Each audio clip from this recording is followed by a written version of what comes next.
nice group of people here from across the globe, which is wonderful. I'm based in London. I'm Robin Lockhart. I'm one of the founders and one of the directors of Catalyst in Communities. We're a social enterprise based in London, but working all over the place, wherever they'll have us. We do quite a lot of work with the Commonwealth. We do lots of work with other governments. When we were allowed, we used to do work with the EU, but that doesn't seem to be allowed anymore because we're from the UK. We have a very, very special guest for you today.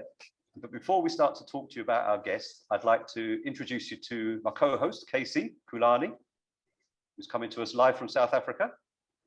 Guys, thank you so much, Sister Robin. Hi, everyone. Hi, everyone. My name is Ukulani Uchiliza, but best known as UKC. I'm an InnerConnect board member and also a programs manager in South Africa. So I deal with mental health programs. I work with communities in South Africa, youth development, on different issues that young people are facing. And more about me is the fact that I'm very passionate about youth work. I'm very passionate about community development. And this is how I got to meet with Sir Robin back in 2003. Please don't mind my hair. I love how you've given me the title, sir. You know, and you know, gentlemen and the ladies, I must say this, that when a man's talent open doors for him and bring him before great men, it's true. Because right now, today, I feel that I'm amongst great men and women, you know, of this globe, whose vision and mission is to empower people. And that's how I got to meet with Robin. We worked with in the Newham Youth Parliament. I was still with Love Life then. And we did a lot of youth work in the UK, and it was fantastic. And we once sat and we thought, how can we empower young people globally? And then this initiative was then brought along to say, let's see how we can interact with youth in the globe and see what other people are facing and how can they be of the answers to themselves, you know? And then so, yeah, I'm really happy to be here. And I thank you so much. Thank you, Casey. And I just wanted, before we bring in the guests, I just wanted to also mention, when I met Casey, he was part of a youth exchange program that came from South Africa to London. Back then, I used to run a youth centre and we hosted the group then. And it was really clear that Casey's heart is in the right place. It was really clear that he cared deeply about young people. And from my perspective, all the youth work I've done over the years, and it's been 25 years or so, stems from a place of caring and nurturing. I think that nurturing our children, nurturing young people is the single most important role of any society. Otherwise, what are we doing about our own futures? What does it say about ourselves if we're not willing to work with young people and nurture them fully? In the UK, certainly, and this may be true, and we'll hear from all of you later on, often young people are cast as being the problem in society. Whether it's around drugs, gangs, violence, unemployment, HIV, all of these hundreds and hundreds of addictions, all of these different challenges, young people seem to get cast in the role of being the problem. And I know from my work, and Casey's told me from his work and the youth work that I've done internationally, what I've seen is that young people are rarely the problem. They face the problem. They're going through the problem. But the problem exists in a world that they haven't created. So in the UK, some of you may have heard that there's a problem with knife crime and young people. But we're living in a UK society where violence is increasing. Most crime is decreasing, but violence is going up. So I'm not surprised that when in a society where violence is on the increase, that some young people are increasing in their violence too. Edwin is here from South Africa. I don't know if you wanted to say a very quick hello, Edwin. Edwin is from the Tutu Foundation in South Africa. And one of the reasons this was possible was Edwin and Clive, who's the chairman, who's also on the call. So welcome. Thank you, Edwin, for everything that you've done so far. And hopefully everything that's going to happen in the future together. Well, good to be with you, and good to be with all the young people from across the globe. And good to meet you, Gina. Wonderful that you can be with us. Thank you, Edwin. And we'll come back to you later on for one of your marvelous, famous summaries of what we've discussed. I should also say at this stage that we are recording the session today. So nobody needs to take any notes. We'd rather have your full focus, if that's okay. If you have got a camera and you can switch it on, that'll be much appreciated. But we also understand that you may be in a place where you can't have your camera on, or maybe you haven't done your hair, or you've got something happening behind you that you don't want us to see you. We know how Zoom is. So welcome to Gina. Now, all of that preamble that I spoke about, where, you know, nurturing young people, having a society that cares, Gina is, for me, in the UK, one of the highest examples we could possibly have of somebody who not only cares deeply, but is committed to creating a society that's equal, a society that's fair. Some of the words that I've jotted down to describe you, Gina, and I've seen these in the headlines, is yes, you're a lawyer, a very, very high profile lawyer. Yes, you're a campaigner, an author, an award winner, a human rights advocate. But things like disruptive, you've often been described as disruptive. You've often been described as being full of integrity, full of transparency and promoting transparency.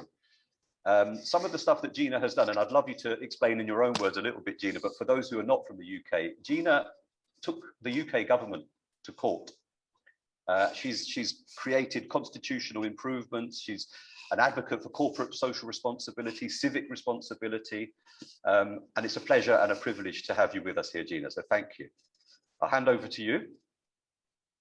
I'm not sure what to say after that introduction, but thank you so much. It's absolutely wonderful. And it's my pleasure to be here and to see so many people from so many different parts of the world, because one of the concerns I have is the insular nature of our views and our lens on the world. The idea that nationhoods are seeing now becoming the preeminent focus and principle. And we've forgotten that actually the issues we are going to face in the future do not have borders and do not have national identity. And I think that's something that I'm really, we have to have global conversations, or else we will never find global solutions. And that's one of the things I'm very worried about the Western move in particular, that advanced civilizations, advanced countries are now moving in a direction where we seem to have forgotten our responsibility to the world and our responsibility to each other. We somehow feel that if we do, we're fine, you know, I'm okay, Jack, and they can look after themselves. Well, that's not a world that's ever going to be able to survive in the future. Because actually, one of the things I think is very stark is that I cannot think of another time in history, actually going back, I cannot think of a time when issues we're facing are actually happening on every continent in the world. We've had times in history where things have happened on one continent and not the other.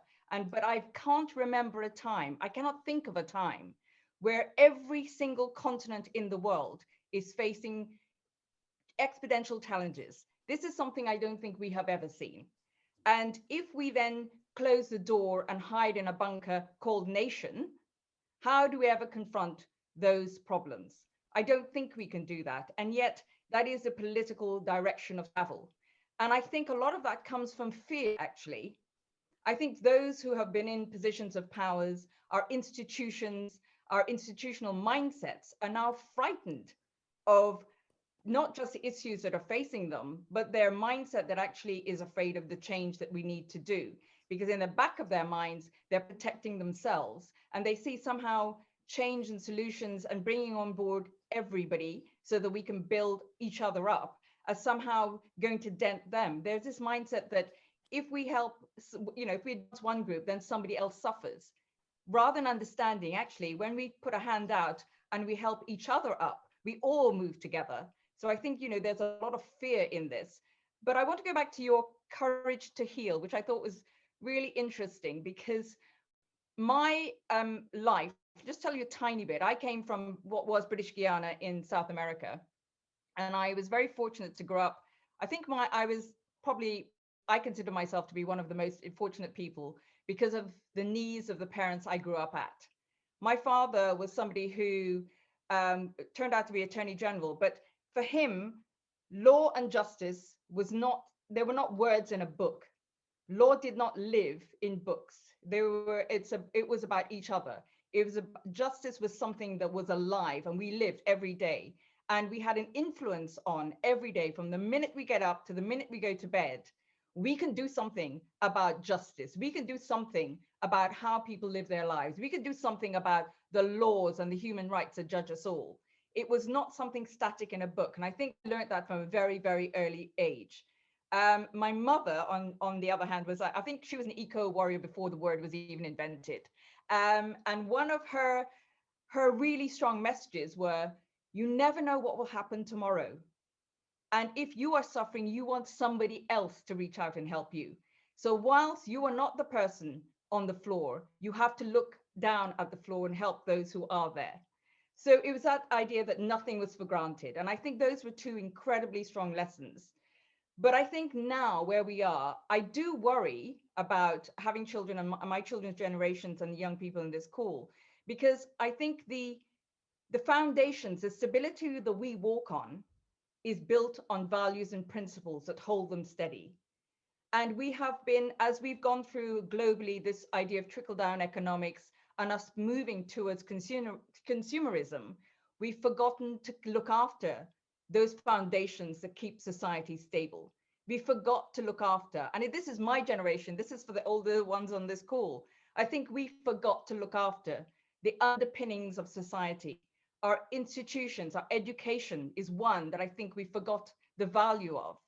There is nothing more precious than education. It actually unfolds the world in so many ways. It gives young people confidence. It gives them belief in themselves. It gives them understanding.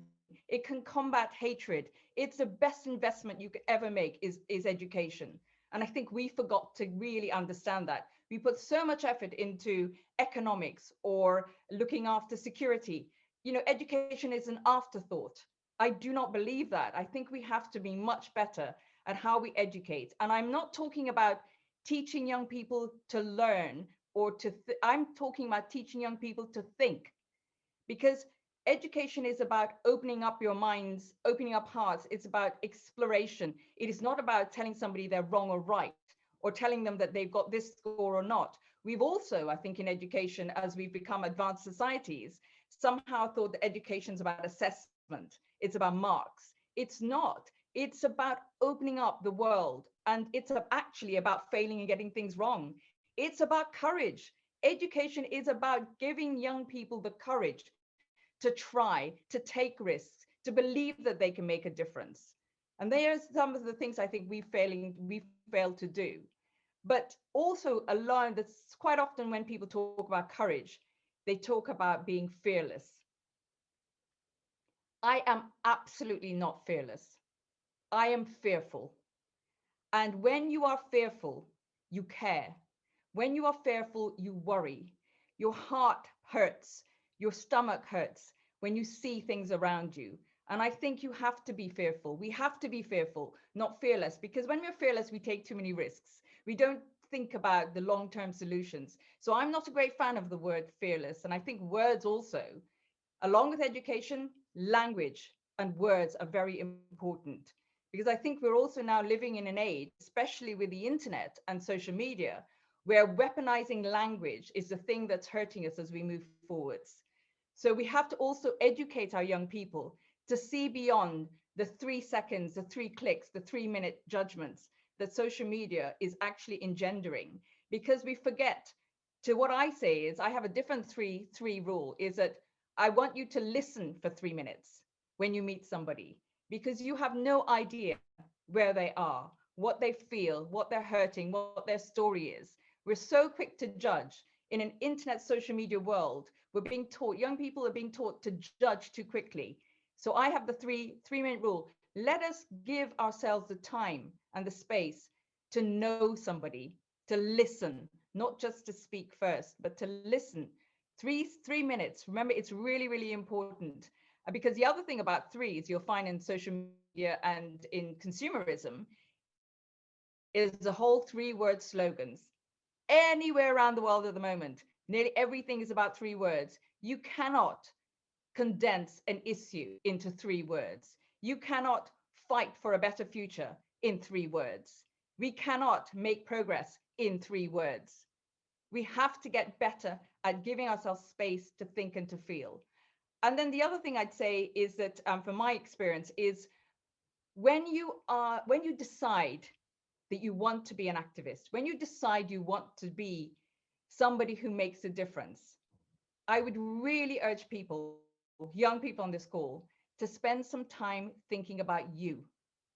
The reason I say this is because if you are going to be the vessel for change, If you are going to be, your voice is going to be your tool, your way of fighting, your personality, everything about you. You are the vessel that you will use. You have to know your strengths and weaknesses. You cannot, nobody else can diminish you if you really know who you are. So as with anything, when you're going, you have to practice your strengths. You have to be aware of your weaknesses, and you have to temper your anger. Because when somebody is anger, you might be motivated by anger, but anger closes you down. And it's not the best way to campaign. It might motivate you to start to want to make a difference in the world, but anger is not the best motivator. It really does create short-term solutions and means that maybe you are not being the best that you can be as you become a campaigner and you try to be a change maker. But it's in my life, I have, and Richard knows this, I have received a huge amount of abuse for what I do. I mean, I gave them everything. I'm a woman. I'm a woman of color. I speak a certain way. If you like, I gave them all the tools to attack me. But I know that. And I knew that from the day I started using my voice. So what is someone going to tell me? And because if they abuse me, I'm going to go, so I know. What else? Is that all you've got to give me? And also, if somebody has decided they're going to attack me and not what I'm saying, I'm already on the path to winning. Because if it was what I was saying and doing that they were attacking, then I would worry. The minute somebody starts attacking me personally, I already have a mindset that says, I'm winning. And so I think we have to do some work on ourselves before you put yourself forward to be an advocate. Because when you look in the mirror and you are happy with who you are, you know that you're doing your best. You know that you're doing it for the right reasons. You know that you're being driven by compassion, by wanting to help, by true integrity. Other people can't really hurt you. Other people can't bring you down. And when you do achieve, it's the best feeling in the world. I mean, it's some of the, Robin and Clive and Edwin might not like when I say this, but it's the best adrenaline. It's better than drugs. Honestly, when you're helping and you're achieving change, it literally is the best adrenaline. And the thing is, you become quite addicted to it, and it then just becomes your personality. You can't help waking up and wanting to make a difference. And that's, I think, an incredibly important message for me to pass on, to say that however nervous you start your journey as a campaigner or a change maker, you do learn. It's really amazing. You don't have to be perfect when you start. You learn, you get better, and allow yourself to fail, because actually those are sometimes the most important learnings are from when you fail, not just when you succeed. And also remember that depending on the battle you're about to embark on, whatever it is activism you're embarking on, it can take different shapes. Sometimes I'm at the front, sometimes I'm the collaborator, sometimes all I do is connect people who are better than I will be, better advocates. You don't always have to be the one at the front. You don't always have to play the same role in each campaign. You just have to figure out where you are of the best value, because you can only contribute to really robust, long-standing success if other people are there with you. It is very rare that you can do something on your own. And being part of a team, you can be different teams, and sometimes you need to step away from that team. Sometimes you need to nurture them for longer. But it's really important that we don't become so egotistical when we do succeed and think that we are the most important person to create change. We have to be humble in our humanity as we move forwards. We really do have to understand that and keep soft. This idea that courage takes steely strength. I don't like rigid people. I think we have to remember to stay soft. And this is something I'll particularly say to the young women on this call. There is this pressure that you have to be tough as nails, and you have to be loud, and you have to be better than the men, and you have to be stronger than the men. Actually, the things that innately make us strong are the things we have to preserve. It's our compassion, our ability to collaborate, our mothering, our sense of community. Stay soft, because actually those are the real strengths. So it's one thing I've noticed, this whole idea that we have to be louder than anybody else, because when you're sometimes too loud, people don't listen. You know, what they do is they cover their ears. Whereas when you speak softly, have you noticed someone leans in and listens a little bit more when you're soft, and they listen? You don't want to do this, you want them to lean in. So I think all of those are lessons, I'd say, that I've learned from my journey as a campaigner. Not that I'm having any intention of stopping, but I think as we go forwards, be mindful that the internet is a problem. I really do think there's a problem. I think we have to take time to educate ourselves and be educated, and really look at how we rethink curriculums, how we rethink structures and institutions when it comes to education, how we rethink how we educate each other, because we do. For our entire lives, we're always educating each other. You know, we're never knowing everything. So education is something I think we really need to find rediscover the value in. And the other thing is, let's not put up borders. Let us fight against this reaction in the world at the moment, that when people are fearful, they put up borders, they put up barriers. We must not do that. We have to be the ones who bring down those barriers. And we say, we will always put our hands across. We are not going to stop putting our hands across to each other just because some politicians might say that is a way of the future. It is not. Gina, there's so much in what you've said already in that short time. I'm very aware that we've only got you for a short time today, so I'm sorry to stop you in your flow, but we want to get involved in a conversation. We're determined that this becomes a dialogue, a conversation between all the participants. This conversation happened, my friends, across the globe because of Gina. I was on a webinar with Gina sometime during the first lockdown. I've forgotten when that was, September, something like that. Yeah. We were looking at the learning, the global learning from COVID-19. Part of the discussion was around, if the world has agreed that across the whole globe, human life is the one thing that we've all agreed is worth protecting. We've shut the planet down to protect human life. We've closed the economy to protect human life. Let's say in 6 months, we hope, maybe a year, whenever it happens, we're on top of COVID, we've got it under control, we're living with it. Are we going to allow the world to go back to allowing people to starve to death? Are we going to go back to, bombing innocent civilians? If we've agreed that human life is the one thing that's worth protecting, we need to work from that place. And some of the things that Gina touched on just now, I want to just remind people of before we open things up. And KC, please jump in at any point whenever you're ready. I studied something called informal education. And for me, the one true meaning of education is not being told what you need to know. It's not being taught by a teacher. The word education comes from the word educe, which is to elicit the latent knowledge and wisdom from within, to bring out the wisdom that people already have within them. For me, that's the core of all quality youth work. That's the core of all quality community work. If people feel good about themselves because they've been able to bring out that wisdom from within, lots and lots of other things, other problems, other challenges become easier for them to cope with, easier for them to overcome. This thing about the metrics of success that Gina was alluding to, I agree entirely with what Gina was saying. We've reached a place in society now that we've never been at before. Now, you could say that's true of every point of society, but we've had so many different challenges coming to bear. And through COVID, what seems to have happened is that we've noticed that, we've lost KC, have we? It's gone. We've reached a point in history where so many things are make or break now. We've been talking about the environment forever.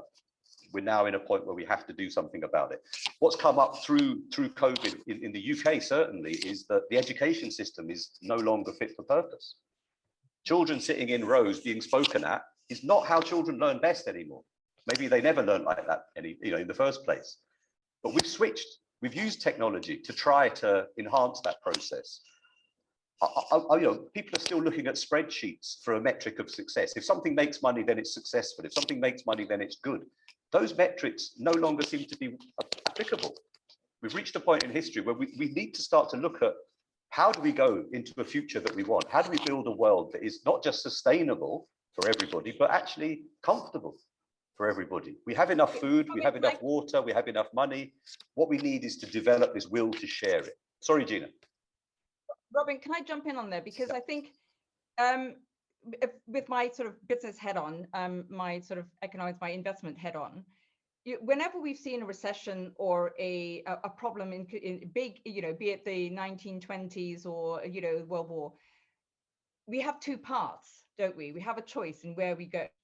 And the most vulnerable tend to suffer.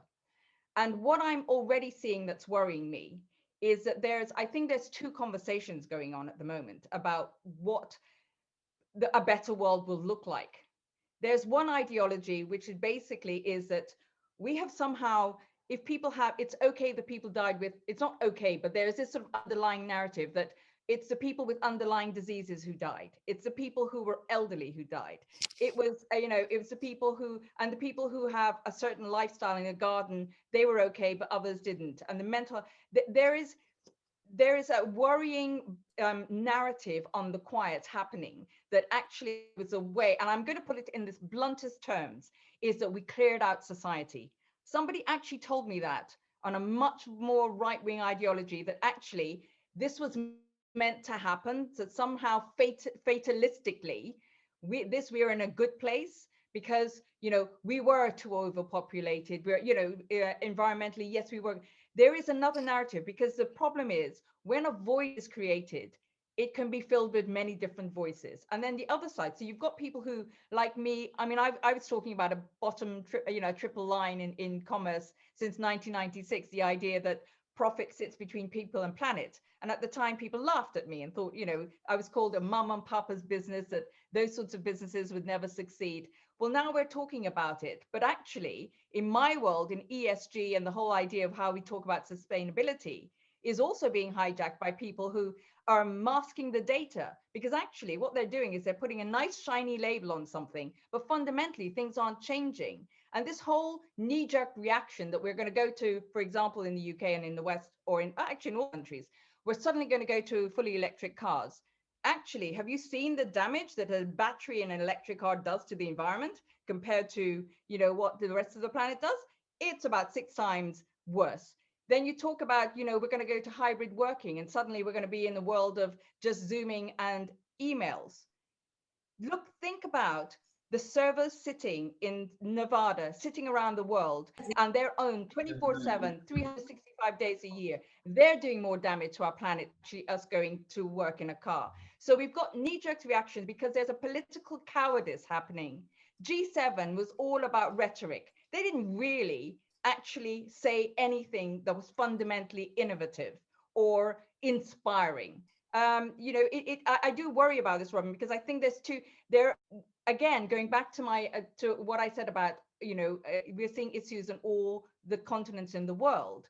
The other thing I don't think we've seen before, and we have a challenge, is that the money men, and they're basically men, who run the world are now, they are actually don't belong in a country. They are stateless, and they actually are impossible to control. And I think that is something we've not seen before either. That the people who, the 7 people who run the best, the social media in the West, and the 2 in Asia, and the ones coming up in Africa, who are they responsible to?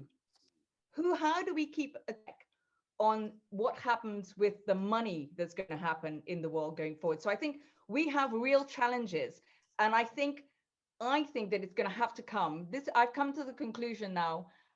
Some of you may not know this on the call, but I've been living under sort of like lockdown rules, having taken my 2 cases and being looked after by a terrorism squad now for 3 or 4 years, that my family, we've sort of been in home lockdown for many years now.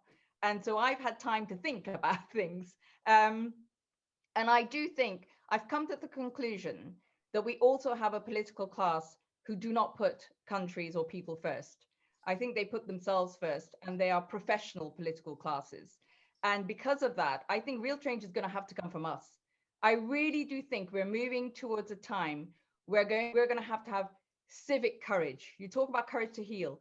I think we're going to need civic courage across the world to really create the change that we need for tomorrow. I'm fearful that if we let those who are in power carry on doing what they're doing, they'll sell us a myth and deliver no morality at all. And that alludes back to that femininity you were talking about, not just women, but the feminine, the softer forces. That if we can encourage that, if we can bring that into the political discourse, if we can bring that into economics, things ought to become slightly better for the majority rather than for those few people that you've alluded to. KC, I'm glad to see you're back. I hope you're there. You seem to be frozen, but please unmute whenever you're ready and pitch in with some queries, some questions. We've got Gina for another 25 minutes to half an hour, so we'd like to open it up to the rest of the audience too and get some questions moving. But I'm sure you've got some insight to give us. Yeah, no, definitely, Robin. Sorry, man, we experienced some bit of a problem in our network, but we're back now because I got the glimpse of what Gina was saying. And Gina, look, you're such an inspiration. I must begin there. You're such a warm inspiration. I loved your sentiment when you say young women you should be soft. You must stay soft. You are reminding me of a fabric softener in South Africa called Stay Soft. You know, but you see, when we speak courage to heal to young people in particular, because young people are the future of the global future leaders, Gina. The first thing to heal to the young people here in this chat right now is that you cannot heal if you don't know who you are, right? That's the that's the foundation of healing. Understand who you are as a young person, because your understanding of who you are is going to bring about what are your values as a young person, right? So the moment you understand who you are, you know your values, and then you will stand for those values. If you see something that doesn't sit well with you as a young person, as a young leader, you will make moves. You will take decisions. You will take steps to address those things. And unfortunately, the systems that we are living under in the different countries, they have fundamentally taken away our sense of who we are. If I'm speaking of systems, I'm speaking about the educational system that we find ourselves under as young people in different countries. In particular, I want to speak about me in South Africa as a Zulu young man. The system has taken away my language. That's the first thing. You take away my language, you take away who I am. Right? That's where I can be able to rule you, to control you. Right now, I speak better English, and then you would be impressed. You shouldn't be impressed, because you should be impressed when I speak my own language. And if you therefore understand where I come from, if you hear me speaking isiZulu and it impresses you and you understand what I'm saying to you, it means that now you and I are connecting on another level. So the education system has taken away that. That's one thing. We don't know who we are as African Black young people. And this is why it's going to be hard for us to challenge issues when we see issues. So the first thing is that, Gina, ladies and gentlemen, we have to understand and teach our young people to first understand who they are. Right? Secondly, when you start addressing issues on your self-awareness, you won't apologize. Young people today are apologetic of who they are and what they want to say. They're not sure, Gina, what is right, what is wrong. They don't even see when they're being abused. And this is why... Can I just tell you one thing? One of the things I say to young people all the time is limit the number of times you say sorry in a day. I'm amazed how often people say, stop saying sorry. Yeah. And Gina, this is why even the abuses that we see, the bullying that we see, the mental health problems that young people are finding themselves in is because they've lost the sense of who they are. Yeah. And I think it's even got to the point, Casey, where people are being encouraged to look for the answers in places where they can't find an answer. You know, if we take the word courage for us in our work at Catalyst, it is a unique emotion. If I pretend to be angry and everybody else believes me, I still know I'm pretending. If I pretend to be confident, then everybody believes me, but I know I'm pretending. If you pretend to have courage and do the things that you feel a little bit scared of, a little bit fearful of, by definition, you displayed courage. Courage is a potent thing.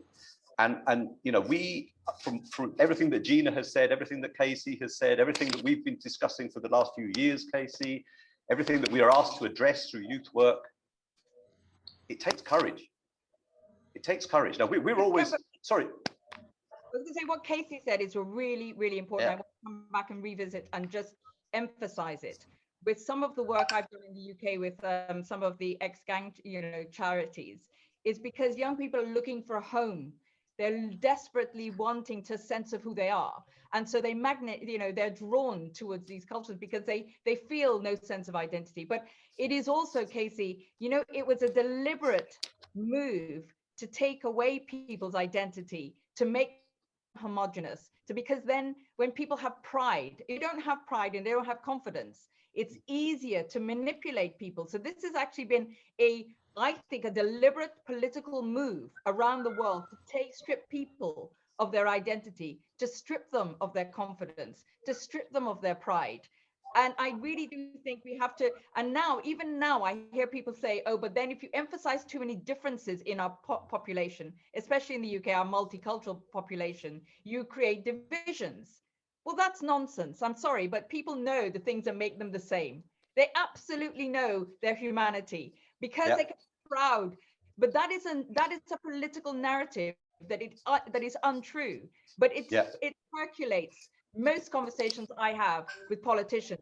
You cannot encourage people to identify and to be proud of their roots and to be proud of who they are, their language, their culture, their food, their clothing. It's pure nonsense. It's pure nonsense. But it is a political, I think it's a dynamic that they will carry on pursuing, and we need to fight back against. You're right, Gina. And we're getting some questions coming in. Vuyo, have I said your name correctly? If you want to unmute yourself and share your question. And also, I think if people would like to use the chat to either pose questions or just let us know what you think about what's being discussed. If you've got any ideas, if you've got any suggestions, if you know what would help in some of these scenarios, it'd be really useful. We want this to become, a dialogue, and we're hoping that Gina will come back again at a future session and see what we've all discussed and see what we've all come to which point. So, Vuyo, over to you. Hi. Where are you, first of all? Cape Town, South Africa. Welcome. I was thinking about what Casey and Gina were saying, and about the value that young people hold in themselves.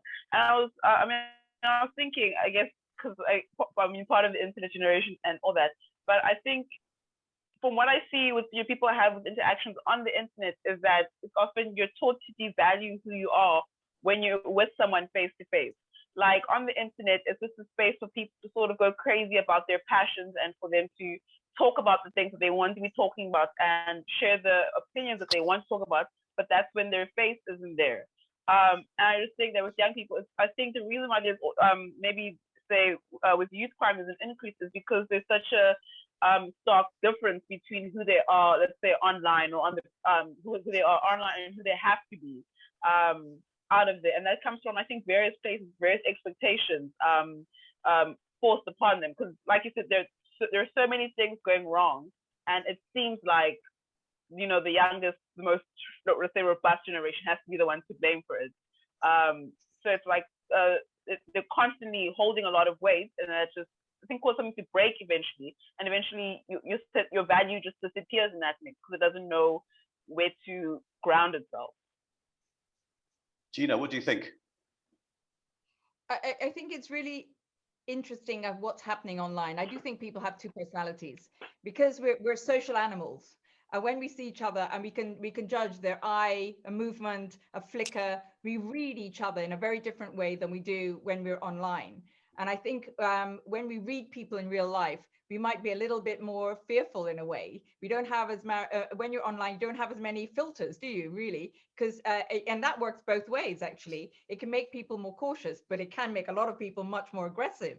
You know, and there's huge amounts of research on that, but people definitely behave differently online. And what I'm seeing in the UK, I mean, I know we're in South Africa, in Cape Town, but we have the teenagers who are online a lot through this lockdown, and their mental health issues are increasing. We have data on that. We know that. And some are feeling, I mean, and not for the same reasons, some are feeling that they have to conform, that they have to be part of a chat, to be part of a group, and they're being bombarded with adverts and, you know, a lot of messaging that means they have to conform.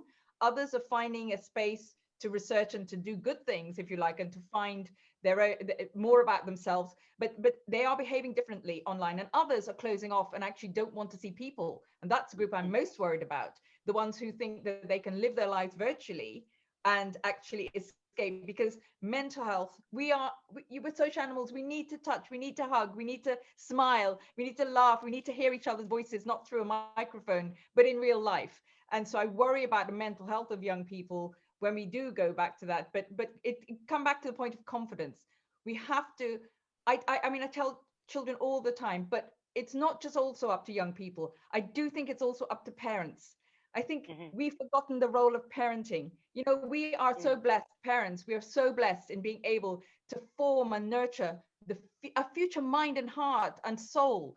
It's the most extraordinary thing, but we got so busy living our lives. We sort of forgot that working parents, you work, but then you're a parent as well. And I think I go back to my parents, the values you teach your children, the confidence you give them, the sense of who they are from a very young age is so important. I think we have to be better parents. Parenting has to be part of the solution of the future as well. And that wider parenting, that whole thing about, you know, it taking a village to raise a child, that the whole community, the corporates, the government, everybody, we all need to contribute. And this, what Vuyo was saying about the internet, the screen seems to give people that layer of protection where they feel they can do anything, they can say anything, they can be anything, there are no consequences. What we're living through is we're feeling these consequences. One of the quotes that we were talking about before this call was, I think it was an Einstein quote, and I'm probably not going to get this exactly correct, but something along the lines of the same level of consciousness that created a problem cannot be expected to provide the solution. Oh. We need young people to come to the fore. We need to encourage new approaches, new directions, and new solutions will emerge. Sorry, Vuyo, you were going to contribute something. Yeah, I mean, I was just thinking about, you know, with children nowadays and authority, and I was thinking how maybe this needs not understanding the context of the past, but I think now back, let's say back 20 years, if you wanted to, you know, find a different community, you had to go to a different community, you know, you had to be around different people, you had to experience a different place. And I think now, staying on that point, I think it was easier for you to sort of, you know, bring that change outside of you when you were in a different state. So you could have sort of escaped whatever authority was sort of bombarding you or, you know, dulling you out. But I think now, whenever we face an issue with authority, it's just so it burrows inside. It's more so we hide virtually or we hide internally. And I think, you know, now that there's no longer seen a need for us to have to physically run away from anything. It's something from actually, I think, actively solving a problem with our entire being. I think now it's easier to run away and hide inside and still laugh and talk with the same people who are, you know, actively abusing you, but actively discouraging you from being the person that you want to be. And you know what we've seen in the last few years is that lots and lots of those institutions or high-powered individuals who you know society is supposed to look up to have been shown to be, you know, doing terrible things. That we've lost that, you know, that our leaders they're leading us down the wrong path. It's become blatantly obvious to lots of us. I think people forgot that being responsible, you know, success or being in positions of power comes with great responsibility. And not exercising that responsibility. I just want to go back on something when we talk about, because some of the things we're talking about here are enormous issues. And, you know, sometimes you feel, what difference can I make? You know, it seems almost too big to make a difference. And I tell you one thing I tell my children and their friends. I say, if all you do is take one walk a day to the street you wouldn't normally go down, to a park bench you wouldn't normally sit and have a conversation with someone, it starts one drop at a time, and we come together in this stream. And I think sometimes, it's that ripple effect. We can do more. It doesn't have to be massive. It doesn't have to be big things. But how many of us know the people around us? How many people have taken a different walk down a different street, sat on a bench? Because I can tell you, sometimes just 3 words, how are you, can save someone who might be thinking they're so alone, they're contemplating suicide, they feel completely lost, they feel completely broken. Just those words, how are you? It's some things, the simplest things can change lives. And that's the thing I'd like to also say to people. Remember, it doesn't have to be the big things like taking a government to court. It's the little things you do every single day that really, really matter to other people. 100%. Vuyo, see what you've done here? You've opened it up even further. Thank you for provoking that. We've got a couple of questions coming in. Janai has raised his hand, and also Carol wants to ask a question. I think Janai was first. If you can, Michael, if you can spotlight Janai, that would be fantastic. There you go, Janai. If you unmute yourself, feel free to ask your question when you're ready. I had a question. Yeah, my question was about how would we, in terms of us knowing who we are, in order to then move forward, how would we go about beginning that journey? That's the question. I think for me, the first thing is to think about having some quiet time and listen to your own voice and try and figure out not the big things about your culture or different background, but literally you as an individual, because we don't have space. We never listen to our own voice. I go back to I read a lot of books on anthropology. I think we forget about, people ask me sometimes what to read, and I find anthropology really interesting because, we have, Johnny, when you feel really frightened, there's you feel something, a hurt in your stomach, literally you feel a pain in the pit of your stomach. That's an instinct that we have. And where we know, every listening voice, we sort of know when things are right or wrong, and we know when we're kidding ourselves, but we sort of shut it out because we have so much noise. So I think one of the things I'd say is, if you can find some quiet time to almost argue with yourself. I mean, I talk to myself out loud. My children think I'm nuts, but I mean, I literally talk to myself. And I think trying to figure out and stop running yourself, because we all do it. We all do it. We all sort of kid ourselves a bit. But I think you start work on yourself, and then you can find out about your parents and your family and your community. But you have to do work on yourself first. And Janai, for me, it's those of us who have had either the good fortune or the misfortune, depending on which perspective you take, to be brought up in the West, the so-called West. We're taught to focus on what we think. If you can focus on what you feel in your heart and in your gut as well, you start to get a better sense of who you are. And for those of you watching, me and Janai have known each other for 3 or 4 years on and off. Janai's been a young man, come to some of our sessions, and he's finding out who he is, 100%. So thank you for that question, Janai. Danish, not sure how to pronounce your name. Did you want to come on and share your question, or do you want me to read it? Carol. And Carol has also got her hand up, yeah. So Michael, whoever you want to spotlight first, they can ask the next question. The next question while we're talking was how can I make my voice heard as an activist for a minority group? I think find out what it is you want to say. Think hard about what it is you actually want to say, because sometimes you can hear other people saying things and it might not be quite the thing you want to say. So again, spend some time figuring out what is it you want to say before you start using your voice. It's so important. And work it out, because I mean, campaigning to me is a bit like warfare. You have your strategy, then how are you going to implement it? Which troops do you need? Do you need other people to help? Which flanks are they going to come from? And it's literally a whole, I sort of spec it all out. And then that's even before I even start talking to anybody else or using my voice in any way. So I think figure out what it is you want to say on behalf of your minority group. What is it that you want to achieve? What is it that you want to leave as a message for other people? All of these things take time, because I think, as I say with all of this, we're taking on big battles, big issues. And to do that, you have to put the work in. To make it work, you have got to put the work in, I'm afraid. Anything to add, Casey? You've taken on several of those battles in your lifetime, I know. You know what? I mean, I think what we need to understand, or maybe what I would like to share right now, is that global change into community global change begins here in this chat right now. I see a lot of us, even those that we can't see on the video. It begins here, guys.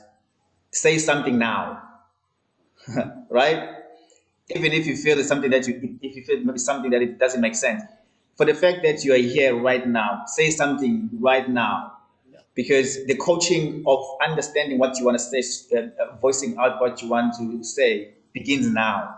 So if you're gonna miss this opportunity right now, it means that the moment you meet someone else whom you might share what you've been engaged in this hour, you might not do justice to yourself. You know, I feel that everyone in this chat right now has a window of opportunity to say something, and I would really like all of us to say something right now. Well, can I say something right now then? Because Robin won't bring me in, otherwise I know he won't. So I want to say I've enjoyed the whole session. Let's spotlight Carol. Let's bring Carol to there. She is. I'm going to say, I think what everyone, what Kulani, what Danish, what Gino, what everyone said, including you, Robin and Edwin, is the true. I think you have to go right back to the fundamentals. If you're lucky, Gina I was, to have a mother who said, take life in your stride, do what you can do. Start little steps, sweetheart. You can't necessarily change the world in one go. Have the right principles. And I think Robin Williams, the man who had dementia and who hanged himself because he was so unhappy, he left with saying, look after other people, love other people, and do your what you can to help them. And I'm going through a rough patch for me at the moment. My husband died just over a year ago. He was a television broadcaster. I miss him every single second of every single day. I've had a couple of flipping cataracts done and they haven't worked out very well. And I feel very sorry for myself. And I say to myself, you just have to say, what is it that's going to make me go forward? And it is, as Gina's the prime example of this, how you can do your bits. And as you said, now, do it now. It's a bit like writing. Don't say I'm doing a memoir for it. Oh, I think I'll do it tomorrow. Do it now. Write something down now. You'll be sorry if you didn't. And I think that's what I get up in the morning and think. I think to myself, take life in my stride. There's somebody else that is probably got other things or similar things to me. How can I help them and bring them around with the young people, which of course is all important, but also people of my age who are going through rough patches themselves too.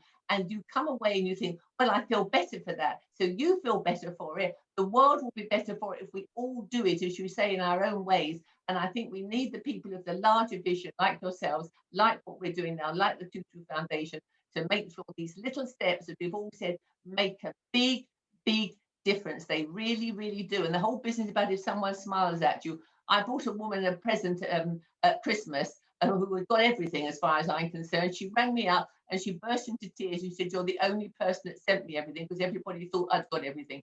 So no one's got everything. We're all struggling. And if we all struggle, I think we'll succeed. Sage, wise words from Carol. Thank you. I think that is a really, really clear message, is to start the ball rolling, get involved, decide on what you want to change, begin and continue. Chris has got a question. I don't know which order these are coming in. I might be doing this in the wrong order. I'm not sure. And we've also got a couple more on the chat. Another one from Danish, and one from Nisanka in Sri Lanka. Fantastic. Chris. Most of us here in Denmark and those who are younger and students and anyone else have the opportunity to have, for example, compensation due to COVID, at least to help them to go through their lives every day, week and month until today.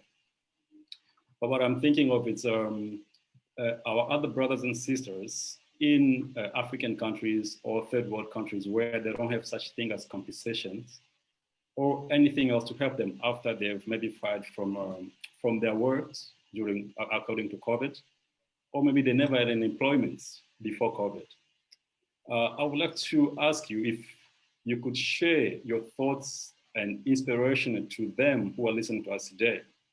What could help them to carry on and not letting themselves so down and having bad thoughts within them? The reason I'm asking you this because June last week we had a huge conference with other organizations in South Africa, and we got the results of 4 young women that they committed suicides at school. But we really didn't know what was the reason about this. But with us as InnerConnect, our team in South Africa, we did some background research where we found maybe their families, where they live, their homes, it was also full of stress and I can say, the psychological disorganized. And for me, I believe it was because of COVID, maybe their parents, they were fired from work or they never had work before that. I would like to ask you if you could kindly share an inspirational or advice to them to keep them going on until maybe we can get through this COVID. I will appreciate that. Thank you. Gosh, Krish, what you've said is something that's weighing heavy, I think, on many people's hearts and minds is, you know, we've had young people, lots of young people around the world, especially in third world countries, who have been in homes where there's been a lot of abuse, domestic violence, you know, physical violence, lack of money, lack of economic care, lack of support. And I think we have a very damaged generation coming up because of this last year, because the infrastructure for support that we've seen in the first world country has not been there. You know, we've got furlough, food, whatever it is, that hasn't been there. And I think we now have to think about a global responsibility and response to this. I really do think we have to actively think about supporting and investing in countries that need help, because we haven't done that enough. I think we've neglected it. That's why, I mean, it's a shame for me as a Brit that we've cut the foreign aid budget. I think it's the most shameful thing for us to have done at this time. But the networks, I spoke to a group in Rwanda about this just on Tuesday. And one of the things they were talking about is coming together in groups. The young people are forming groups together and supporting each other because they are hurting.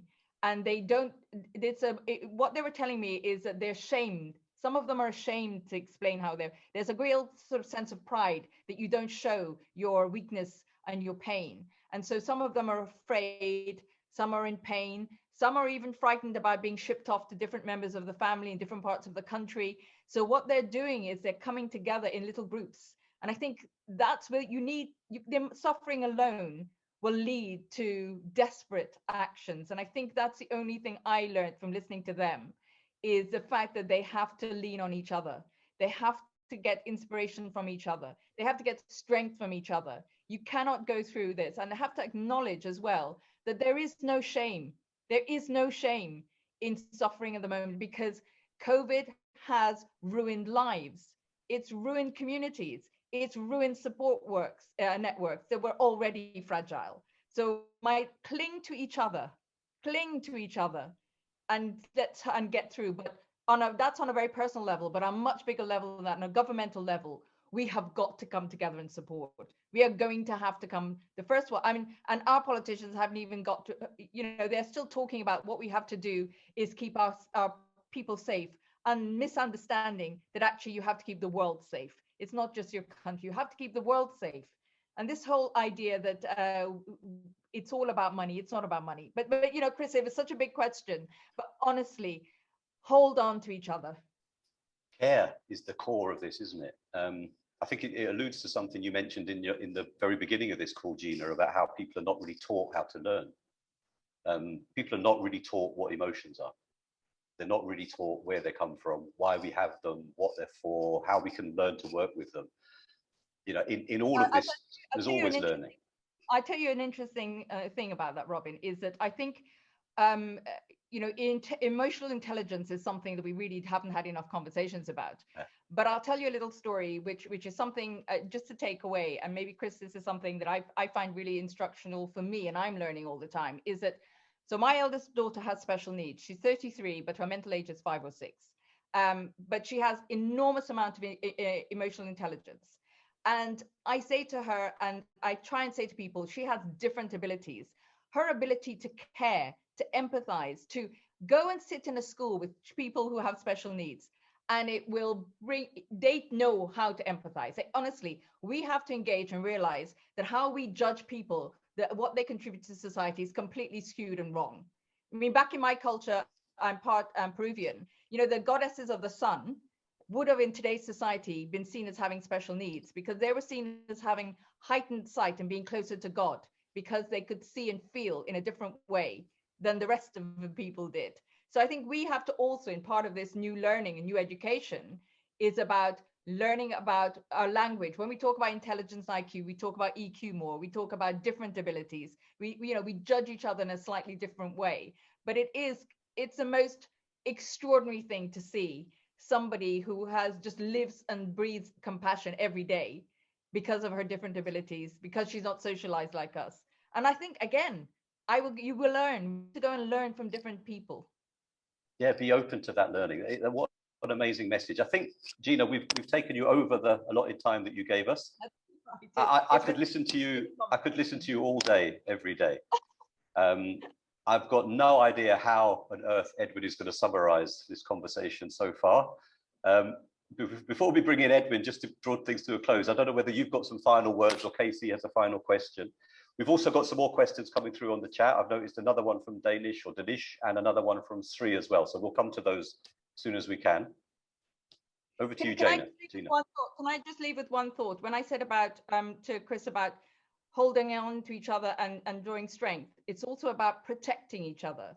Because as we go through a world, we are going to face lots of challenges, and the most vulnerable will be exploited, in my view. And we've seen, it's not just my view, it's happened every time we have a downturn. So we need to also protect. It's not just to get strength from each other, we need to protect each other too. What a lovely message. And if that is the only thing that changed, I think that would make a massive impact. Gina, thank you so much for coming on here. It's a pleasure to be with you this evening, and I will definitely come back if you invite me again. You're definitely going to be invited again.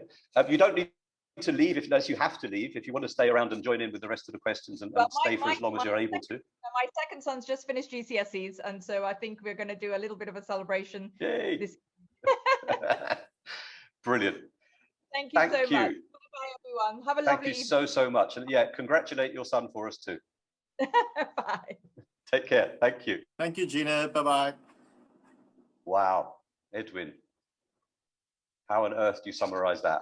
We covered every topic under the sun, I think. Absolutely amazing start to this series of conversations. No, it has been. And I have no intention of trying to summarize everything. I think it's too rich, and there are too many thoughts, and perhaps we can focus on 2 or 3. I think it's then we will have done quite a bit. And you're right. I think let's see if we can have the conversation as much as possible. And the young people who are still on the call, keep on asking your questions, write in the chat box or raise your hands if you want to speak. And I think this is your platform. This is not our platform, it's your platform. And you must be able to ask the questions. And as I think Kulani was the one who said, do it now. Yeah. Now is the time. Kenako, we would say in South Africa. Now is the time. I think I'm not, as I said, I'm not going to try and summarize. I'm going to try and just highlight a few things that I heard Gina say, which for me is new or fresh or whatever. Because I listen to many speakers, and sometimes they say the same things, and I'd rather want to see what is new, what is surprising that came out of tonight. And I think the first one I want to highlight is this idea of nationhood, of I'll call it tribalism. It's this idea of you in your small corner and I in mine. And Gina was talking about no borders. And so, I mean, if this conversation can be a conversation without borders, if we allow a youth platform without borders, I think that would be the greatest thing we can do, because we will be doing the opposite what certain forces are trying to push us towards. So if certain forces, principalities and powers are trying to push us towards our own little group, and not to hear each other, but rather look after our own self-interest, we must do the opposite. We must do the opposite. We must create a platform without borders for youth without borders. And so that would be the first thing I want to highlight from what Gina said tonight. The second thing, and I think I was surprised by this, but I was very happy to hear it actually. And that is that she says, stay soft. We often think that we have to become hard, and it's the people with the loudest voices who gets heard in society. And I would go with Gina's advice. I would say cultivate a softness of spirit, a softness of humanity. Let's cultivate that. We have a former public protector in South Africa, Thuli Madonsela, who I've met her and we've spoken, and she's come to a conference as well where I asked her to be the speaker. And the one thing I pick up from her is that she has a very soft voice. We actually, for the time when we invited her, we actually had to make sure that the sound system is so good that we can actually hear. And I've never heard her shouting and screaming. I've always heard her, but she's probably been one of the most effective activists, I would say, in South Africa, you know, as one of the public protectors here. So I would say that for me is new. That for me is, how can we develop a softness, a soft voice? But softness should not be confused with ineffectiveness or with you know, with people being apologetic or anything like that. But that we are able to cultivate this, and I think that will also help us to cultivate a spirit of listening.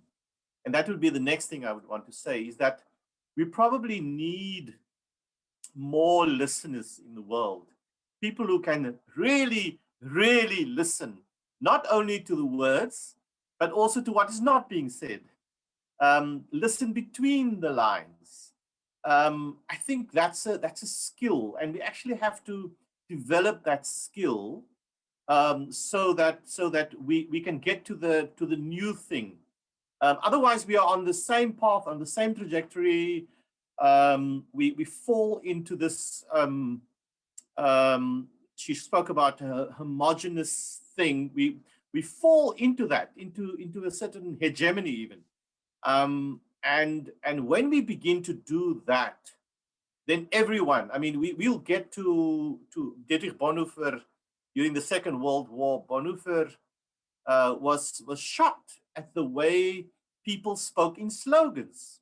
They didn't have a conversation; they were just repeating certain slogans. And he was in a bar one day, and everyone stood up and they you know, they said Heil Hitler, and his friend forced him to do the same, simply because if he did not do it, his life would be in danger.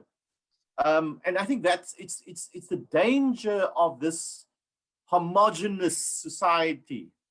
And I hope at some point we'll have someone like Dr. Vandana Shiva speaking on this platform, because she warns about 5 companies in the world who wants to control all the seeds. In other words, control all the food. How do you even begin to do that? I mean, I never realized that this was happening, and we need to make young people aware that this is happening, that they are taking away the farmers in India, the farmers who are living off the soil in India, the small farmers. They are breaking their livelihood and causing a homogeneity of seeds, and we must be careful about this. I mean, this has happened now with Facebook, and it's happened now with all kinds of things, and I think we must become aware and then do what Kulani also said, Be proud of who you are. Be the best Zulu you can be. But at the same time, let it not be a tribal Zuluness, but let it be a Zuluness that is open to humanity, a whiteness that is open to humanity. That's the only way that we are going to be able to build this unity in diversity.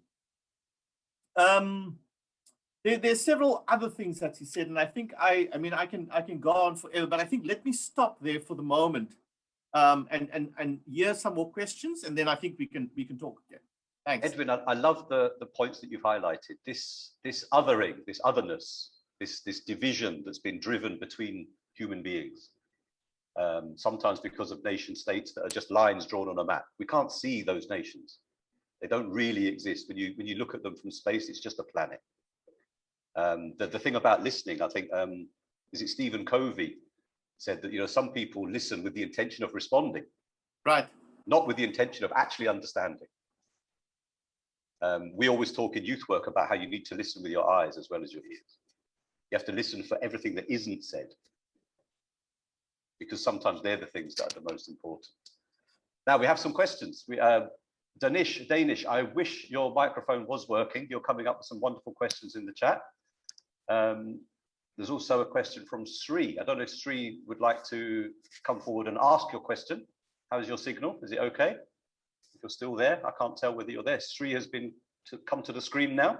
If you want to unmute yourself, then fire a question away, or pose a question for us all. Yeah, good evening. Welcome. And you're in Sri Lanka. I'm from Sri Lanka. Good evening, all of you. I sent a message about Sri Lanka. It might just be me, but can you speak up a little bit, Sri, if you can? Yeah, I can't hear you. I'm from Sri Lanka. I sent a message about youth of the Sri Lanka. I'm work with young people in the Sri Lanka as a volunteer. Sri Lanka has not established young youth workers. Sri Lanka has not established youth work education, and youth workers has not Sri Lanka. But Open University of Sri Lanka these days has made knowledgeable youth workers to the Sri Lanka. But we have a question. We have no experience how we started, how we start how we start youth work, because that Sri Lanka has not knowledgeable youth workers. Sri Lanka, but there are many type of youth workers, but they established only for the political. They get to the political requirement. But it is bad to the Sri Lanka. But we won't develop all young people of the Sri Lanka. But I want knowledge and how I start this grateful occasion. We have no experience. Same of the this is same for the Sri Lanka.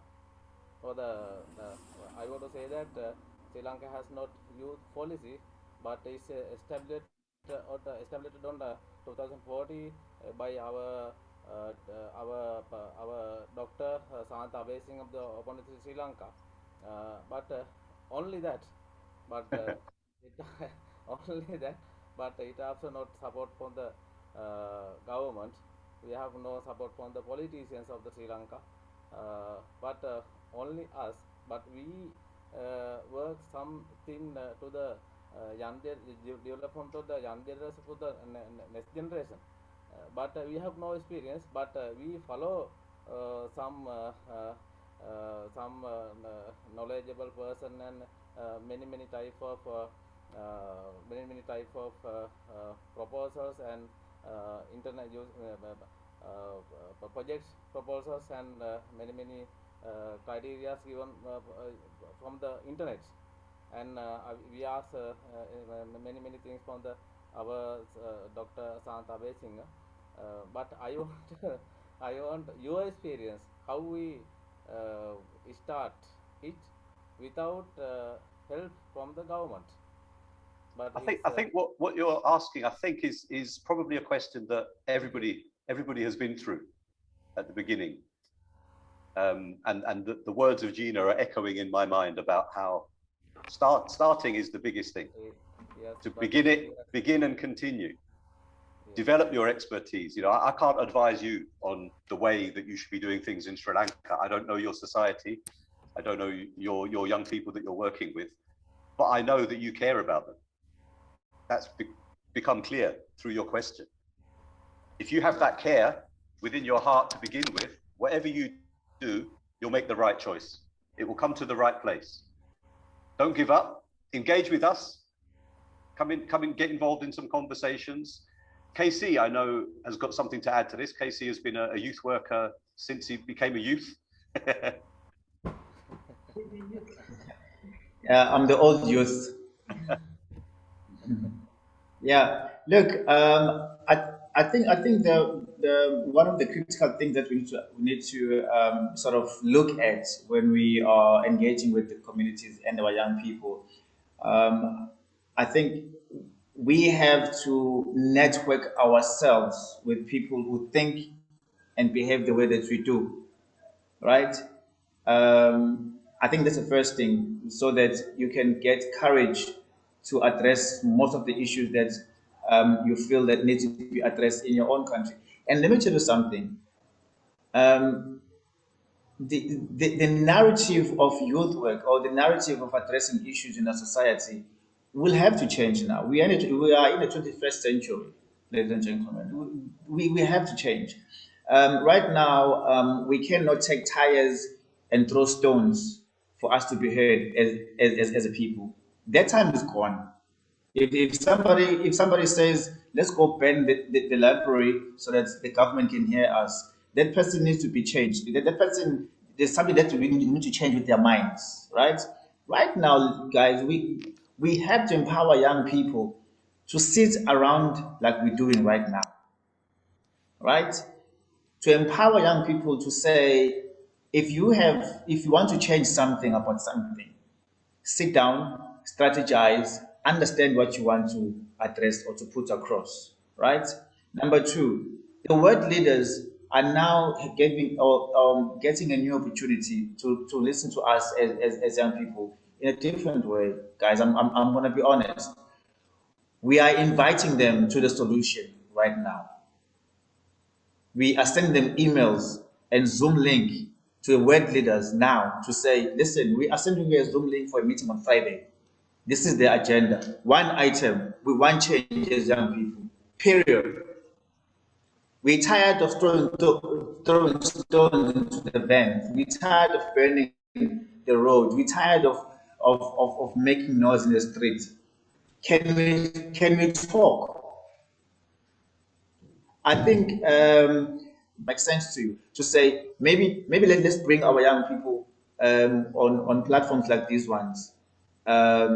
Even if in your own country or community where you are right now, set up this Zoom, and then invite us with young people, invite us with your leadership in your community.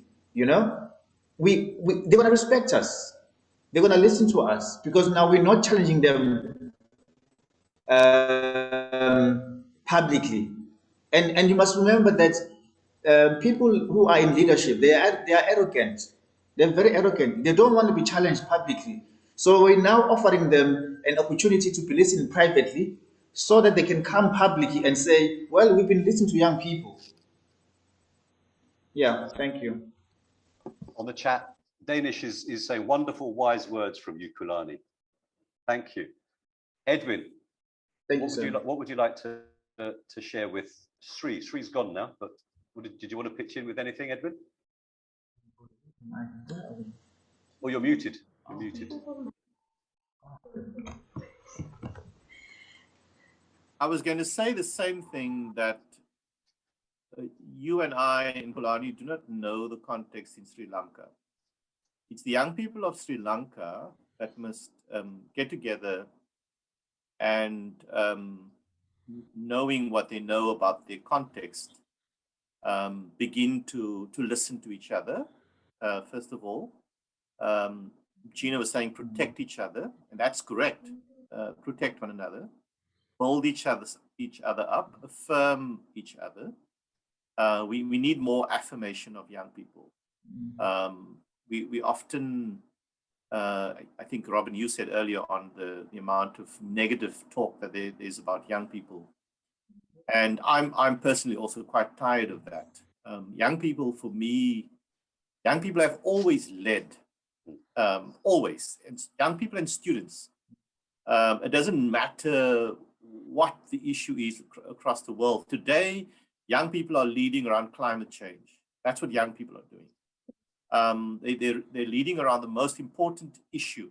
And they've done it in the past as well. And they will always do it. That's part of the DNA of being young.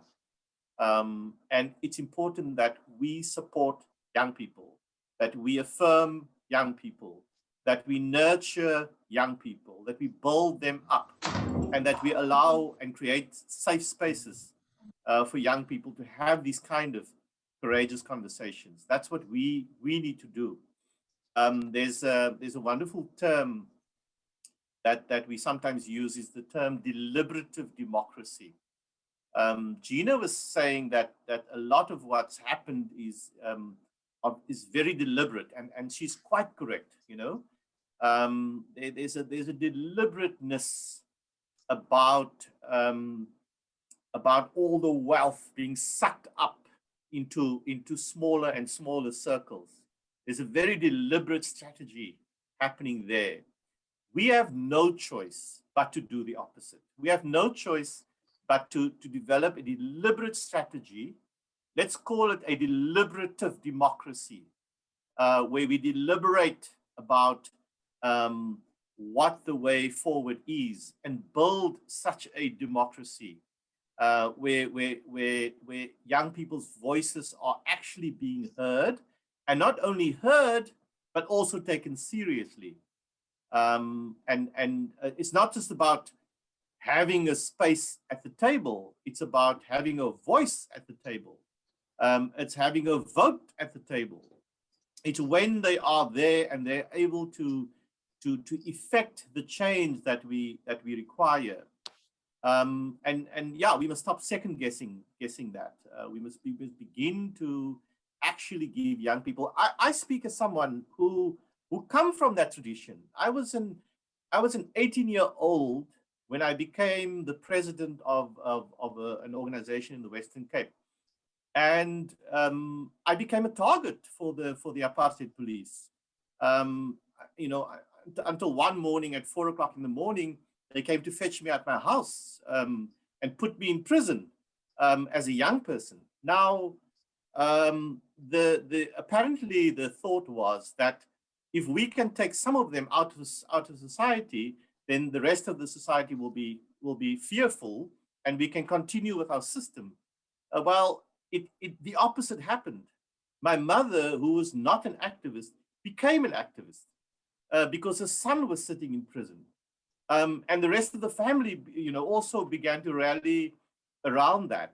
And I really do think that we must just continue to listen to the voice of young people, give them the space to speak. And as they begin to do that, we will begin to see the change happening. Let's get some more questions, and then we probably... Wonderful. We've got, I think Casey has got a question with Asanda, but I don't know if Casey is back in. Looks like he's dropped out. Oh, he's here. Asanda, did I say your name correctly? Yes. Hi, everyone. Hi. My name is Asanda. I'm 19 years old, and I can just speak confidently that I'm a Mr. Edwin Harrison tell us that we are very powerful, because as a youth myself, I do believe that we are very powerful and we do have the voice to speak out and be heard. Today, I'm very appreciative for Mr. Kulani to invite me to speak out for myself because I was doing my matric last year, and when we speak about issues concerning COVID-19, where we had to stay at home for a very long time, not going to school, and everything that we went through mentally. I myself, I am a victim where I could not get back on track when it was time to get back to school. So, as young people, we deal with a lot of mental issues where, when it comes to speaking out, it is very difficult.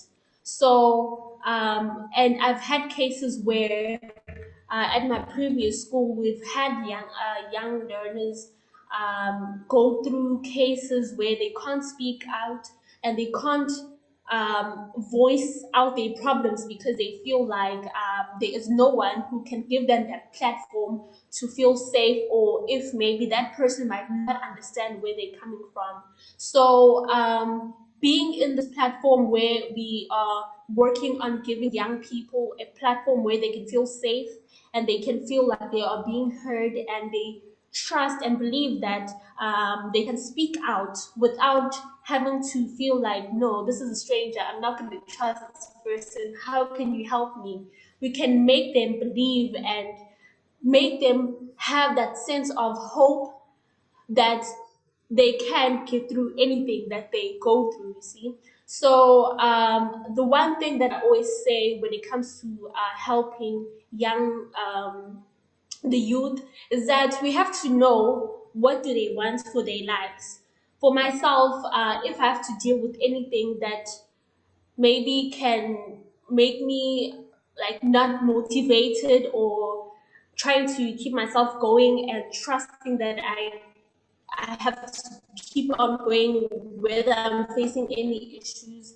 The one thing that I always tell myself is that I have to believe in what I want to do in my life, and that should be at it. And just keep looking at it and just try and make it that hope for myself being able to get there, even though it's going to be rough along the way. So I'm very happy to be here because we are just creating a platform where we're going to help youth get to that light at the end of the tunnel, like with all the problems that they face. So I'm very happy. Thank you so much. Asanda, you've got my Asanda vote. for president.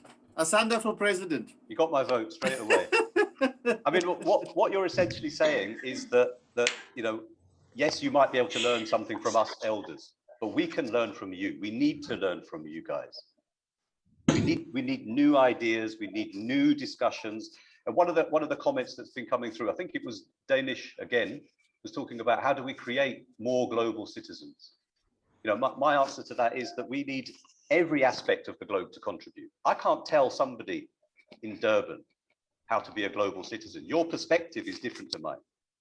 I can't tell you how to live your life. I don't know what you've lived through. I can't see the world through your eyes. But I'm willing to listen. I'm willing to hear it. I'm willing to consider other approaches, other ideas, maybe that I don't agree with. Yeah, I strongly believe that conversation is the key. Conversation and dialogue is the one thing that's been missing from so many human beings' lives. So many problems can be solved when we come together through this spirit of Ubuntu, which is so dear to my heart. I'm a Zambian born, have been brought up in the West. I live in London now. And obviously it's part of everything that the Tutu Foundation stands for. And for me, that spirit of, I can't exist without you. You can't exist without me. We need each other. We are one. It's not about creating connection. It's not about creating a platform. It's about recognizing that it exists. It exists. We need all of these different viewpoints.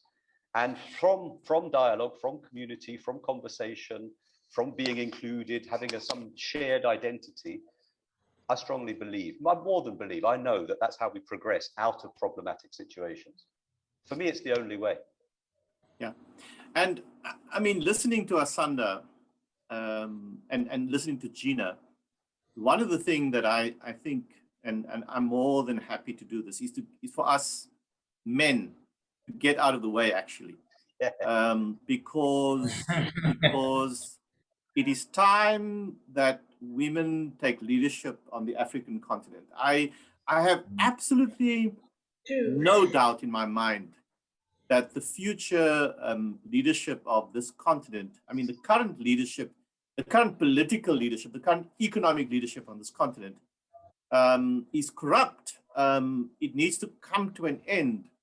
And I don't want to ever again see a photograph of presidents standing and it's all men, all old men standing there. I really think we need to move this continent to a more feminine, soft continent. And you know, even if all the first speakers, as we talked about this, are women, I think that's what we must do. And Asanda's voice, for me, is I mean, it's one of the most important voices I heard here tonight. 100% agree. This thing about the feminine is so needed. I mean, healing, the whole concept of healing, the whole concept of kindness, of nurture. These are all feminine qualities. Not to say that only women have them. But if we have women in positions of power, those things become the norm. And it's time to tip the balance. Chris has come back to join us. Chris, you've got something to add? You're muted. You need to be unmuted. Yes. Welcome again. I just wanted to add a conversation regarding to the gentleman from Sri Lanka. I want to say your concern was very interesting, and regarding to social work, as you say, Sri Lanka doesn't have enough social worker in the sector. I just want to say, I remember, maybe I might be wrong, in January 20th, there was this Asian Pacific international conversation or meeting regarding strengthening families, you know, into social working criteria. So to edit on what you say, which is very important, as you say, because I can see Japan, it has taken the most of that meeting in promotion of social working in Sri Lanka. So for me, I would like to say, I think your concerns are very important. What I would encourage you as a young person together, we should reach as much young people as possible in education level, in disadvantaged communities, in anywhere at work. Let's put them together, it all sits and have conversations like this, what Courage to Heal has launched today, and let's find a solution on how we can empower ourselves as young people and to contribute to social work, because this is what we need in everywhere in the world. Yeah. If we have enough social workers as young people, it will change all the political way of thinking. So like now we have a lot of elderly in politics, as Mr. Edwin mentioned. I've this news I've watched of president of Cameroon. He's been held to stand on a stage. This is very ashamed. You know? So what I will share to you is that please be courage as you are now. Reach as many young people as in Sri Lanka. Advise them to join Courage to Heal. And myself, I'm also here. I believe I will participate every event of Courage to Heal. Let's build a community that we can do something for Sri Lanka in that area that you're more concerned in, as in social work. I love what you said, Chris. It's that shared voice, isn't it? Yes. Thank you for your concerns. I appreciate it. And Gina mentioned it at the beginning. She said, you know, we very rarely, if ever, do something by ourselves. Thank you so much. Together, we have a chance. Together, we can make change. Together, we can improve the situation. Casey, while you've got signal, while you're here, would you like to add something to this element of the conversation? I know you've always got something to add that it's always worth hearing. Look, even though we're having these signal problems at the moment, but it's okay. We'll talk anyway. I think in regards to Sri Lanka challenge, it's heartbreaking to hear that a country like Sri Lanka will have problems with no social workers. You know, and I think we need to join hands and see how we can assist that. maybe my contribution to this particular conversation, part of it will be, maybe we need to start having petitions around this conversation, guys. You know, um, I feel that we need to have online petitions. Let's start, making the noise. We can't go on and actually protest, but we can protest online. Let's sign these petitions. Sri Lanka must have social workers. Sri Lanka must rise. Sri Lanka matters. These petitions are gonna make the world leaders realize that they can't shut us down. They tried, but they can't shut us down. And I think maybe that's one of my contributions towards what the gentleman in Sri Lanka was saying. Thank you. Casey, as usual, you've enthused me, and I will stick my neck on the line here. I'll stick my neck above the parapet and say, I think we should have some other calls for Courage to Heal, for youth workers specifically. Let's start to share practice. Let's start to share knowledge. Let's start to bring youth workers together so that we can spread this message. Yeah. I'd like to, if Marcus has put something into the chat, if we can spotlight Marcus Isman Igal. He's a colleague, a friend of mine. We've only met a few times, but he's always got something interesting. And he's sharing in the chat about, it's been fantastic and inspiring on this evening's conversation on the subject of the role of women. Marcus is putting together TED Talks in the north of England, of the UK. And one of the speakers that he's booked is about invoking this feminine energy to heal the world. So over to you, Marcus. It's a pleasure to have you here, brother. Hi, Robin. Good to see you all, and thank you all this evening. It's been fantastic, and just listening to the conversation, it's really truly inspiring as well. So, as Robin, I'm a youth worker across in the north of England, and I sort of head up a provision that's around youth crime prevention. So, lots of the points that you've raised absolutely resonate in terms of how we change the narrative for young people and our communities.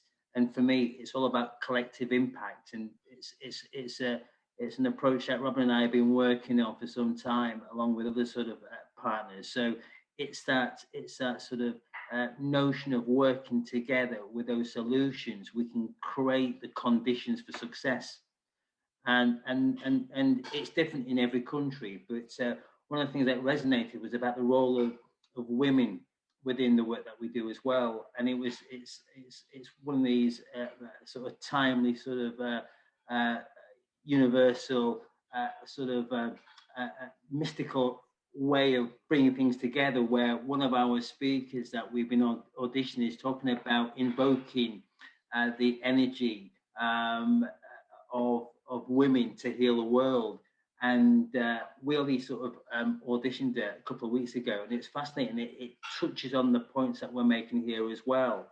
So I'm keen to sort of, be part of the conversation, connect people into the conversations that we're having today. And one of the greatest platforms that I've found for conversation for young people has also been TEDx and TEDx Youth in terms of those ideas.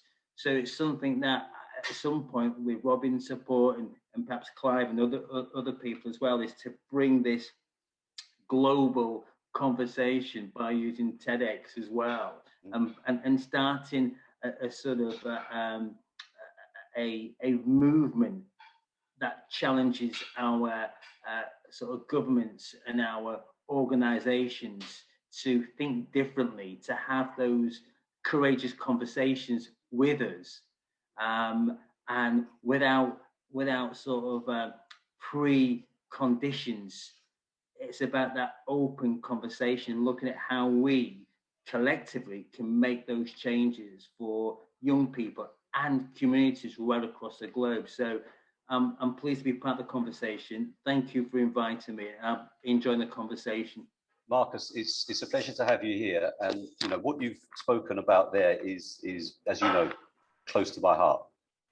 Seeing you on a screen with Kulani and with Edwin, this is a powerful combination of people.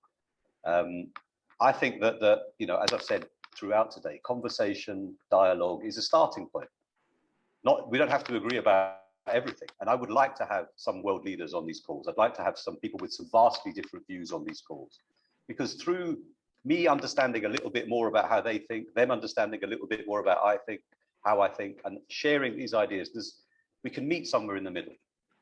There's some progress that can happen. There's some big, big changes that can take place that improve the quality of everybody's lives. We're at a point in history where this wasn't possible. What we're doing right here on this screen was not possible very, very short while ago. We're at a point in history where we can put people into a screen. Like Casey has said, we could have Barack Obama on here talking to Casey. We don't need security. We don't need a 5-star hotel. We don't need all the different cars coming with him, all of that stuff. We don't need his entourage. He can come on a call. And if we can put people into a situation where we can have meaningful conversation, change can happen. I'm not sure whether my colleague Bob is on the call. If Bob was here, he would have loads of amazing stuff to say. And at the next call, you're going to see more people coming together. We've got a series of these calls coming. We're going to be doing them once a month. Some clear topics are emerging. Please, if you're on the call now and you want to engage, you can contact us through the website, couragetoheal.world. You can share some questions, you can share some ideas, you can suggest some guests. And I strongly believe that no matter how high we set our expectations, I'm saying Barack Obama, for me, that sounds like a crazy idea. Could we get Barack Obama on here? Only if we ask, only if we have the idea, only if we take action, only if we do it now. And I really think that we're a few calls away from anybody. These days, the world is open. We can communicate with people so much more easily than ever before. And I'd like to use those channels to create a better world, if that's an idea that we should all jump on. I'm looking forward to those calls. We've got some amazing people lined up. We've got an environmental leader coming in August. There'll be somebody in July who we're not going to announce quite yet. And then let's keep suggesting, keep engaging with us, keep coming through with ideas, keep coming through and sharing questions. If you're interested in some of these other meetings happening, the youth workers coming together, maybe youth workers talking to some of the youth ministers, that kind of an idea, please suggest it. Please get involved. Please don't be a stranger. There's no such thing as a stupid question. Ask the questions and we'll see what we can do. We have to do this now. As Gina was saying, we're at a point in history where we don't have any options anymore. If we can't solve the environmental challenge, none of these other problems matter, because we won't be able to breathe anymore. We have new ideas are needed more now than ever. And if we can share more new ideas, we're bound to hit on something that works. I've been accused in the past of being an idealist and a dreamer, a do-gooder. And my usual response is, thank you very much. I don't see that that's a bad thing to be. What I feel is that it's clear to me that the approaches we've been taking on any of these topics, unemployment, addiction, violence, the environment, any of these big topics, the approaches that we've been taking, the status quo has been shown to be ineffective. Their own data shows that it's not working. In this country, we have a hugely overpopulated prison system. Our prison system has, for young people, for people under the age of 25, almost an 80% rate of reoffending. So if you're young, you get arrested, you get charged, you get found guilty, you get sent to prison. The idea behind prison is to rehabilitate you, to prevent reoffending, to help society. What we're seeing for generations now is that people come out of prison more likely to offend at a higher level. It's doing the opposite of what it was designed for. And I think we have several institutions within our society here in the West, and I'm sure in some of the other communities that we've got represented here, there are similar stories, unfortunately. And we need to see some change. And the idea of having young people as part of these conversations is to bring some new ideas. We have some others in South Africa. Please spotlight them. Mwandi. Yes, welcome. How you doing? Hey everyone. Good to have you here. Thank you so much. Yeah, thank you so much for this opportunity, and it's been a wonderful session so far. I've just been enjoying being quiet and listening, One thing I wanted to highlight, well, first of all, if anyone doesn't know me, my name is Sihle. Sipho Sihle full name, but I just go by Sihle. And one day my wife is just busy with the baby. one of the things I wanted to say is that, you know, you've mentioned, Robin, how much opportunity, you know, and I think it's a sentiment that we can all identify with, how much opportunity we have in the time we live in, you know. But I also think it's important to highlight what our limitations are, you know, and the fact that we cannot solve every problem in the world. For example, what Mawande and I are doing, for example, we established an organization called Access Unlimited, and our focus there was higher education access, because we personally believe that the most sustainable approach to community and youth development is education, you know, and access to education. And if you can get more and more young people access to specifically higher education, then you're not changing only that person's life. You are changing their family, you are changing the future, their posterity, but you're also changing that community. And so I guess what I would say in light of that is, I want to encourage young people to focus on something. Think about something that you are maybe interested in or passionate about, and that you can focus on. It can be one issue. Maybe for you, it might be climate change. Maybe for you, it might be, you know, something else, you know, like for us, it's education and access to education, you know. And for people like Nelson Mandela, it was freedom, you know. It was just one thing. It wasn't freedom and then climate change and then all these other things. It was just this one thing. And that person dedicated their life to that cause, to that one thing, and that produced results for them. And so I want to also encourage young people who are also listening, think about what is the one thing that you would like to focus on, and the one thing that you would like to see. And that is why I appreciated even the perspective from Sri Lanka, because it highlights a very specific problem. And because of that, there's a specific sort of solution and steps to that solution. You know what I'm talking about. So just what I wanted to highlight is that we might not be able to change everything in the world, you know, but even if it's one thing that we can do, you know, whether your focus is inclusivity, whether your focus is climate change, whatever you can do as a person. Otherwise, you end up feeling overwhelmed. I feel like, you know what, my voice doesn't really matter. You know what, I cannot do this, you know, and you just end up giving up and throwing in the towel. Thank you, everyone. Sheila, what a fantastic point. I mean, what you've illustrated is, for me, it's the difference between a torch and a laser beam. Is that sharpness of focus. This session has been wonderful, and it's been quite wide. Future sessions are going to be themed. We've got a session around the environment. We're going to have a session around employment and unemployment. We're going to have a session around particular themes, but we want you to suggest some more. So please get involved. Let me bring Kulani and Edwin both unmute. I think it's time to bring things to a close. We've also already had another suggestion from Marcus as well. Ed Miliband, who's quite a senior MP in the UK, is committed to a conversation about climate change. So we'll see whether Marcus perhaps can make some introductions and we could get him onto a call here. So that's another suggestion. Casey, Edwin, any closing remarks as we come towards the end of this wonderful, wonderful first edition of Courage to Heal? It is of my culture to allow the elder it is of my culture to allow the young person to speak first. Thank you. It will therefore be in my culture to allow to be allowed. And we've created change right there. That's right. Look, colleagues, because I believe now we're colleagues. We come a very long way as a people, and we have been evolving as a people. And I feel that this is a very good platform for us, not only to share ideas, but to take a stand and to implement our ideas that we keep talking about here.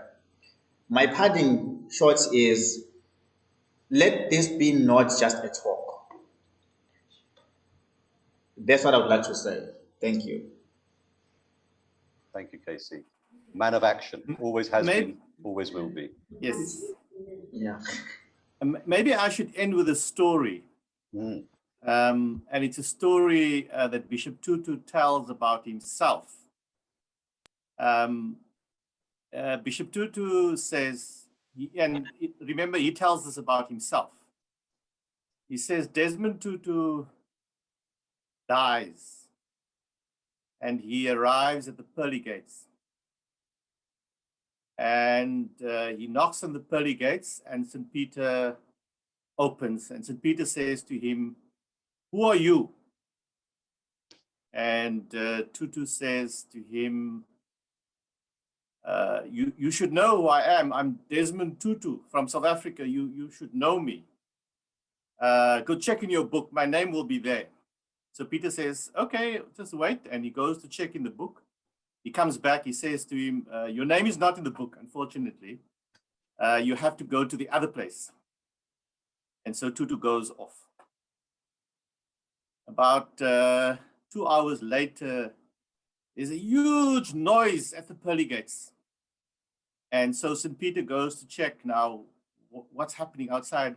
And when he opens the door, he sees it's the devil himself at the pearly gates. And St. Peter says to him, "What are you doing here? You're not supposed to be here." And the devil says, he says, "Please, Peter, that chap Tutu that you sent to us, please come fetch him. He's giving us hell." Now, that story is our story. We must give hell. There are people intent on building military arms in this world and dropping it on civilians across the globe. We must stop it. We must build a culture of peace, of non-violence, of reconciliation. That is our historic task. And we will only be able to do that if we do what Bonhoeffer did with Hitler. We put a spoke in the wheel. That's what we must do. We have to put a spoke in the wheel. We have to give hell in order to create heaven. That's our task. Our task is to create something. What the Archbishop Tutu said to some young people, he said, go and make life beautiful, especially for the poorest, especially for the most marginalized. Go and make life beautiful for them. And that is what I would leave here tonight. We have a historic responsibility. If I die tomorrow, I've said this. Young people, this is your responsibility. Go and do it. Edwin, what fantastic rounding off summary words. I mean, what a potent message. And I want to thank everybody who's logged on to this call, everybody who's going to log on to the next call, everybody who's going to watch this as a recording. Young people are here now. They're not the future. They're here now. Yeah. And we know that they don't stay young. That's the one thing that we can guarantee. They're going to grow up. What kind of adults do we want these young people to be? What kind of world do we want to create? Thank you to everybody for today. It's been a powerful, powerful conversation. Wonderful for an opening one. Please share the links. Get your friends, get your colleagues, get your families to sign up. Share it with your colleagues at university. Share it with your colleagues at work. couragetoheal.world. You can sign up there. We're going to be the last Friday of every month until somebody tells us that Fridays don't work. We don't know what time to do it. We're going to stick to the 5 o'clock UK time, recognizing that can't work for the whole globe. We haven't got very many people from Asia here today because of the time differences. Maybe the Caribbean's facing some time challenges. Maybe we'll have to switch the times. And I think that the Courage to Heal team from InnerConnect, from Catalyst in Communities, from Access Unlimited, and from the Tutu Foundation, we're all willing to bend and move and switch and do whatever we can to make this work and to make this happen. We have the courage to heal together, all of us. And I look forward to collaborating with you all again in the future. Let's see what we can make happen together. Thank you all. Thank you. Thank you.